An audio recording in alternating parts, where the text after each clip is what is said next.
deux mots, c'est proactivité et transition. Proactivité, car il faut anticiper pour ne pas subir, c'est l'essence même de l'innovation. Et la transition, car nous faisons face et nous participons à deux transitions majeures dans la société et pour nos clients, c'est la transition environnementale et la transition numérique.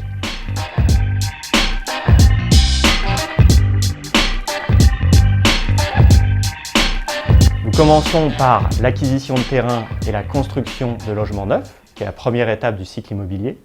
Un bon exemple est celui de Bègles, qui vient d'être réceptionné, la résidence de logements passifs, donc des logements passifs qui ne nécessitent plus de système de chauffage, mais pas de système de climatisation non plus, donc ils sont très résilients par rapport au changement climatique et à l'adaptation au niveau des vagues caniculaires que subissent Bordeaux et la Nouvelle-Aquitaine. Ensuite, on arrive au stade d'exploitation des bâtiments.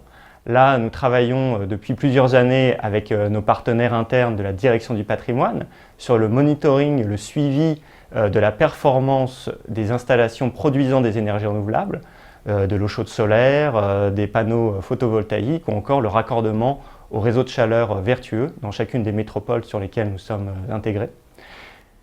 Vient ensuite la période de la réhabilitation dans la vie du bâtiment. Donc la réhabilitation, un exemple intéressant par rapport à cette démarche exemplaire de Veolia, eh bien c'est les projets Energy Sprong. Réhabiliter en 3 semaines une maison, une passoire thermique, la faire devenir un bâtiment à énergie zéro sur l'année, et tout cela garanti pendant 3 ans. Enfin, la dernière partie de la vie d'un bâtiment, d'un produit immobilier, eh bien c'est sa démolition, ou plutôt on devrait parler à présent de déconstruction et de valorisation des ressources dans le cadre d'une économie circulaire.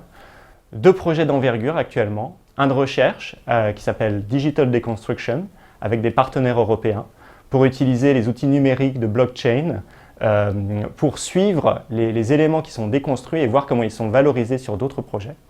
Et un deuxième projet d'envergure qui est la création d'une plateforme de réemploi des ressources, principalement du béton, au niveau de la Meta, en partenariat avec LMH, pour travailler sur la deuxième phase du renouvellement urbain au niveau de la métropole européenne de Lille.